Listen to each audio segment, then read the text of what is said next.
하나님의 말씀은 신약성경 요한복음 13장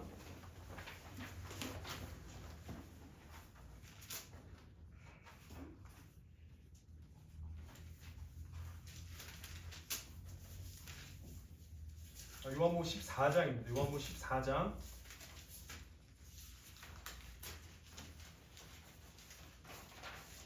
23절에서부터 29절까지의 말씀입니다. 요한복음 14장 23절에서부터 29절까지의 말씀입니다. 다 함께 일어나셔서 우리의 주님의 말씀을 들으시기 바랍니다.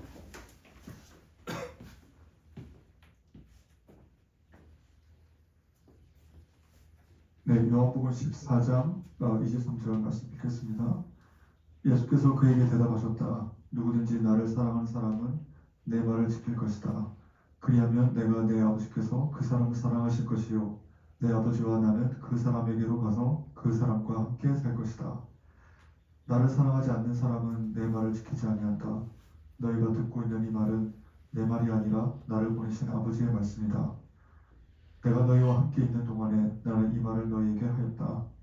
그러나 보혜사 곧 아버지께서 내 이름으로 보내실 성령께서 너희에게 모든 것을 가르쳐 주실 것이며 또 내가 너희에게 말한 모든 것을 생각나게 하실 것이다. 나는 평화를 너희에게 남겨둔다. 나는 내 평화를 너희에게 준다. 내가 너희에게 주는 평화는 세상이 주는 것과 같지 않다. 너희는 마음에 근심하지 말고 두려워하지도 말아라. 너희는 내가 갔다가 너희에게로 다시 온다고 한 내 말을 들었다. 너희가 나를 사랑한다면 내가 아버지께로 가는 것을 기뻐했을 것이다. 내 아버지는 나보다 크신 분이기 때문이다. 지금 나는 그 일이 일어나기 전에 미리 너희에게 말하였다. 이것은 그 일이 일어날 때에 너희로 하여금 믿게 하려는 것이다. 아멘.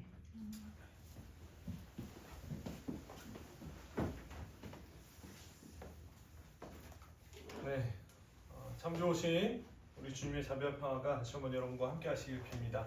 앞뒤 옆에 계신 분들과 함께 하나님이 당신과 함께 하십니다. 인사하시길 바랍니다. 하나님 당신과 함께 하십니다.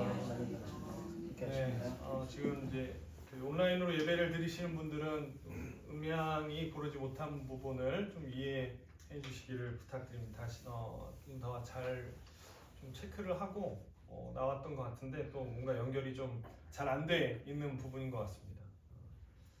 조금만 더 집중해 주시면 그래도 좀 들리지 않을까라는 생각이 듭니다. 네, 여러분 혹시 그 이순신 장군 논쟁에 대해서 들어보셨나요? 이순신 장군 논쟁. 아주 간단합니다. 이순신 장군은 구원받았는가? 라는 거죠. 세종대왕은 구원받았는가? 이것이 이제 흔히 이야기하는 이순신 장군, 세종대왕 구원 논쟁입니다. 여러분 이 질문은 교회 안에서 종종 논쟁이 되는 주제예요. 교회 밖도 그렇지만. 그러니까 이런 거죠. 이순신 장군이나 세종대왕이 위대한 인물인 건 분명한데 예수님을 믿지 않았기 때문에 구원받지 못했을 것이다. 라고 이제 한편에서는 주장하고 또 한편에서는 아니다라고 주장을 해요. 그런데 어찌됐던 이순신 장군이나 세종대왕은 예수님을 들어본 적 없고 그리고 믿지 않았기 때문에 구원받지 못했을 것이다 라고 주장을 할 때 많이 자주 인용되는 성경 말씀이 바로 오늘 함께 읽은 요한복음 14장에 있습니다. 오늘은 성경을 좀 펴놓고 좀 읽으셔야 돼요. 성경을 좀 보면서 해야 하기 때문에 편하실 겁니다. 14장 바로 6절에 있어요. 14장 6절에 자주 인용되는 말씀이 여기 있죠. 6절에 이렇게 이야기합니다. 나는 길이요 진리요 생명이니 그 다음이 중요하죠. 나를 거치지 않고서는 아무도 아버지께로 갈 사람이 없다. 요한복음 14장입니다. 14장 23에서 29. 많은 분들이 이 말씀을 근거로 아무리 선하게 살았더라도 예수님을 믿지 않았다면 구원받지 못한다라고 이야기합니다. 왜냐하면 나를 거치지 않고는 아버지께로 갈 수 없으니 예수님을 거치지 않은 사람은 구원받을 수 없다라는 거죠. 저도 청년부 시절에 이 주제로 굉장히 치열하게 그때는 뭐 청년 20대 초반이니까 토론까지는 아니고 그냥 막 이렇게 싸웠던 기억이 있어요. 이 논의는 점점 확대돼 가지고 어디까지 갔냐면 이런 거였어요. 예수님을 믿지 못하고 죽은 갓난아기는 지옥에 가냐 라는 이야기. 조금 더 가서 그러면 아예 예수님을 듣지 못한 원주민들은 어떻게 되냐, 이 사람도 다 지옥 가냐, 뭐 이런 문제까지 답이 없는 논쟁을 계속했던 기억이 있어요. 답이 나지 않고 그냥 계속해서 피 터지게 싸웁니다. 자, 여러분들은 이 질문에 이것에 대해 어떤 생각을 하고 계신가요? 아마 각자의 생각이 다 틀릴 거고요. 그리고 각자 그 생각에 맞다 틀리다라고 이야기할 수 없을 겁니다. 그런데 이런 생각을 해봐요. 정말 이게 우리가 그렇게 피 터지게 싸울 만큼 중요한 문제라면 성경에 분명하게 언급되어 있어야 하지 않았을까라는 생각입니다. 그런데 여러분, 성경에는 이런 질문에 대해 명확하게 답하지 않습니다. 이런 질문 자체가 안 나와요. 구약에 나오는 아브라함이나 삼손, 사무엘이 구원받았는가에 대한 논쟁이 없습니다. 이들도 예수님을 몰랐거든요. 그러니까 예수님께 시험하려던 율법학자들도 이 문제를 가지고 예수님을 시험하지는 않습니다. 뭐 예배에 대한 거, 구제에 대한 거, 성교 어디까지 해야 되냐, 막 이 얘기 많은데 이 문제 가지고 예수님께 시비를 건 사람이 없어요. 제자들도 이 부분을 묻지 않습니다. 그래서 여러분, 이게 옳다 그르다가 아니라 오늘 우리가 주목해서 봐야 될 것은 이 이야기를 할 때 우리가 끌어오는 이 요한복음 문장이 그것과 과연 연관이 있는 것인가 라는 사실을 조금 주목해서 봐야 되는 거예요. 그거에 대한 답을 주는 것이 아니라 오늘 우리가 읽는 이 성경 본문이 이것과 과연 연관이 있는 것인가 라는 것에 조금 집중을 해서 봐야 합니다. 정말 이 14장이 이야기하는 것이 그것인가를 봐야 될 필요가 있는 거예요. 그래서 우리는 오늘 이 요한복음 14장의 전체 맥락 속에서 6절을 좀 살펴봐야 됩니다. 자, 여러분 여기서부터 이제 잘 이렇게 맥락을 잘 따라오셔야 될 겁니다. 자, 지난주에 나누었던 요한복음 13장에서 예수님께서 제자들의 발을 씻기시면서 내가 이제 곧 떠나게 될 거라고 말씀하십니다. 예수님이 어디로 가시는지 분명히 알 수는 없었지만 그 말씀만, 내가 떠난다는 그 말씀만으로도 제자들은 큰 근심에 빠지게 됩니다. 그때 예수님이 이렇게 말씀하세요. 나는 아버지의 집으로 가고 너희가 있을 곳을 마련하러 가는 거고 난 다시 올 거야 라고 이야기합니다. 그러자 도마가 묻습니다. 주님께서 어디로 가시는지 우리는 알지 못하는데 우리가 어떻게 그 길을 갈 수 있겠습니까? 라고 물어요. 그러자 옆에 있던 빌립도 말합니다. 주님, 우리에게 아버지를 보여주십시오. 그러면 우리가 좀 마음을 진정하겠습니다 라고 이야기해요. 그리고 나서 예수님께서 이 둘에게 말씀하신 것이 바로 14장 6절입니다. 이 둘에게 예수님이 말씀하세요. 뭐라고 하죠? 나는 길이요 진리요 생명이니 나를 거치지 않고서는 아무도 아버지께로 갈 수 없다라고 이야기해요. 자, 여러분, 어떤 이야기든지 중요한 것은 화자와 청자와 상황입니다. 이것을 알아야 오해가 없게 돼요. 자, 지금 여러분, 예수님이 누구에게 말씀하고 계시죠? 도마와 빌립에게 이야기하고 있어요. 그죠? 도마와 빌립이 말을 하니까 거기에 대해서 대답으로 예수님이 말하는 겁니다. 이 둘이 누구죠? 제자들에게 하신 말씀이에요. 제자들에게. 자, 이 사람들은 예수님과 3년을 함께 지내면서 예수님을 통해서 아버지의 영광을 경험한 사람들입니다. 그러므로 예수님께서 말씀하시는 것은 너희는 나를 봤고 나를 들었고 나와 함께 살아왔어. 그러니까 이제는 내가 길이고 진리고 생명임을 믿어야 돼 라고 말씀하시는 거예요. 제자들에게. 너네 나랑 같이 있었잖아. 그러니까 내가 어디로 가는지 묻지 말고 그거 의심하지 말고 내가 길이고 생명이고 진리인 것을 너희는 이제 알아야 돼 라고 이야기하는 거예요. 여러분 14장에 뒤에 있는 나머지 말씀도 사실은 마찬가지의 말씀이에요. 이 말씀도 누구에게 향한 말씀일까요? 이미 예수를 알고 경험한 제자들에게 주시는 말씀입니다. 여러분 14장 12절을 한번 볼까요? 자, 14장 12절 함께 읽겠습니다. 시작. 내가 진정으로 너희에게 말한다. 나를 믿는 사람은 내가 하는 일을 기도할 것이요 그보다 더 큰 일도 할 것이다. 그것은 내가 아버지께로 가기 때문입니다. 여기서 말한 너희는 누구죠? 예수님을 믿는 사람들. 내가 너희에게 말해. 예수를 믿는 너희한테 말해 라고 이야기해요. 16절에서 예수님이 보혜사 성령을 보내주실 거라고 말씀하세요. 누구에게 보내주신다고 하죠?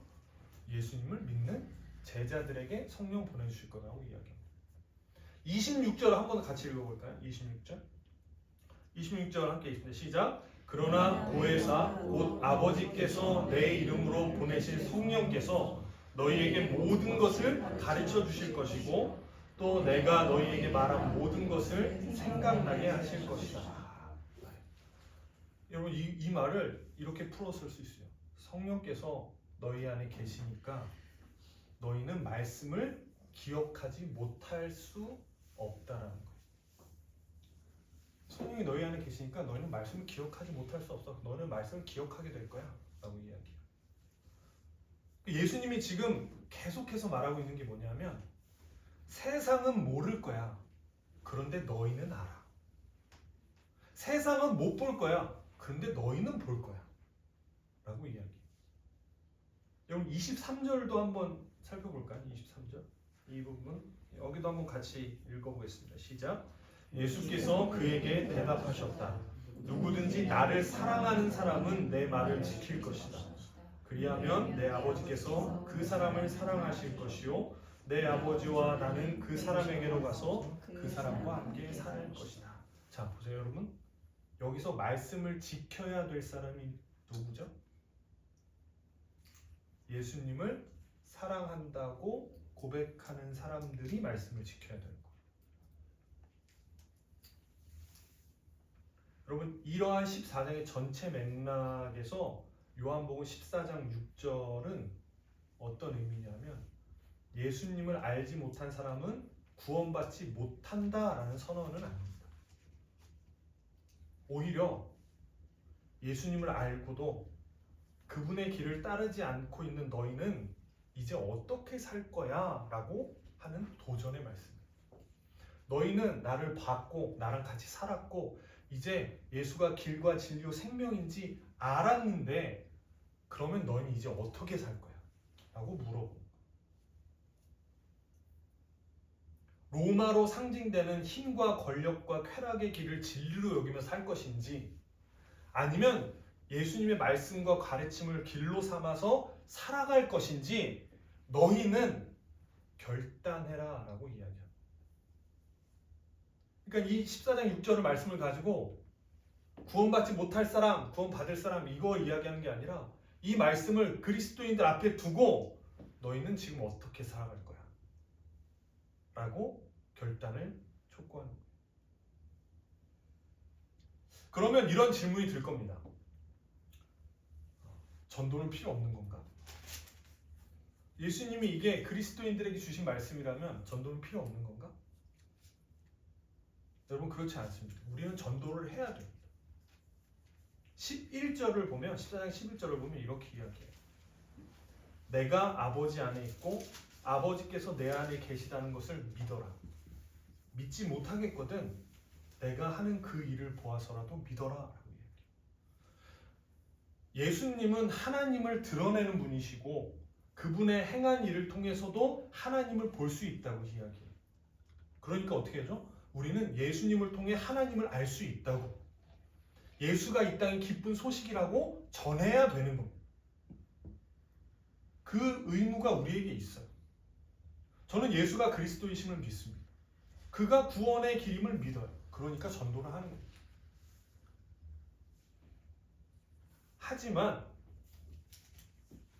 하나님은 우리가 다 이해할 수 없는 분이죠. 예수님을 들어보지 못한 사람들의 구원의 문제도 마찬가지입니다. 물론 여러분 이것에 대한 단서는 분명히 있어요. 예수님을 들어보지 못한 사람들에 대한 단서의 말씀이 있습니다. 예레미야 17장 10절에 이렇게 이야기해요. 나 여호와는 심장을 살피며 폐부를 시험하고 각각 그의 행위와 그의 행실대로 보응하나니. 로마서 2장 14절에 바울 사도도 이것에 대한 이야기를 합니다. 이렇게 이야기해요. 율법을 가지지 않은 이방 사람이 사람의 본성을 따라 율법이 명하는 바를 행하면 그들은 율법을 가지고 있지 않아도 자기 자신이 자기에게 율법이 된다라고. 이 말은 뭐냐면 율법을 가지지 않았어요. 그러니까 요즘 말로 이야기하면 들어보지 않았고 믿지 않는 이방 사람이 그 사람의 본성에 따라서 살아갔던 모습이 율법과 맞는다면 그들이 율법을 비록 가지고 있지 않더라도 그에게 구원의 가능성이 열려 있다라고 바울 사도가 이야기합니다. 왜냐하면 바울 사도가 살았던 당시에도 이방인들이 그렇게 있었기 때문이고 비슷한 질문들이 아마 나왔을 거기 때문입니다. 율법이 없어도 양심으로 바르게 살았다면 하나님께서 그 사람을 판단하실 거라는 거예요. 그러니까 구원한다, 구원하지 못한다가 아니라 하나님께서 판단하실 거다라는 거죠. 여러분 바울 사도가 확신을 가지고 이야기했을 거예요?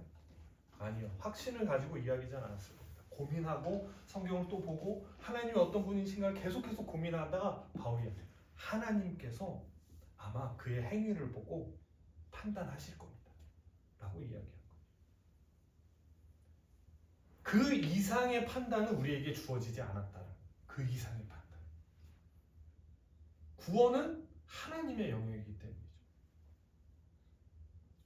바울 사도는 그 대신 이야기합니다. 그 사람의 행위가 그랬다면 하나님께서 분명히 판단하실 겁니다. 한 가지 분명한 사실은 하나님은 지금도 모든 사람을 예수님과 함께 살아가도록 초대하고 있다는 사실입니다. 그리고 이미 예수를 믿은 우리를 당신의 초대장으로 삼고 싶어 하신다는 사실입니다.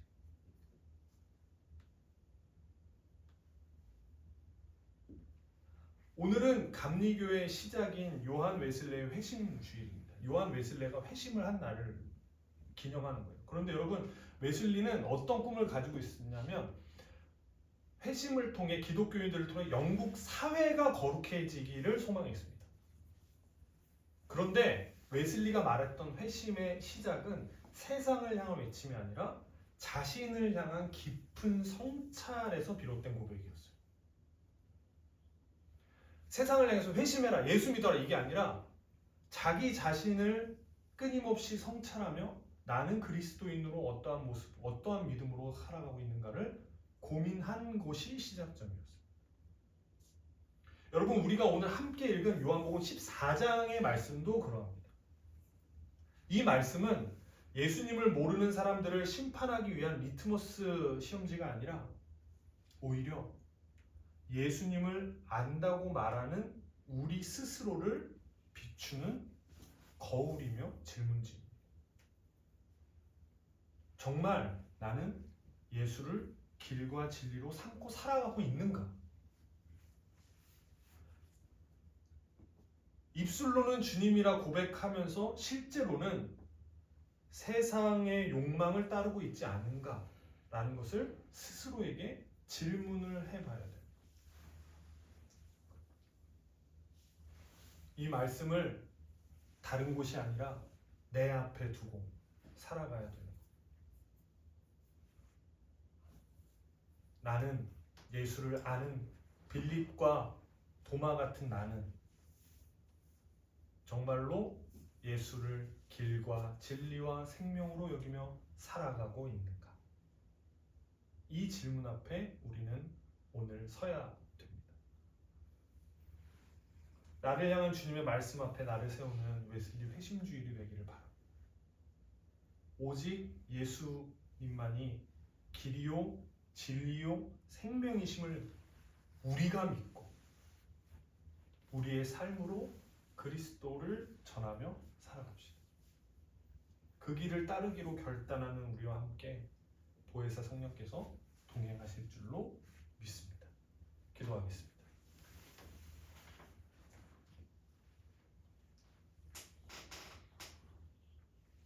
하나님,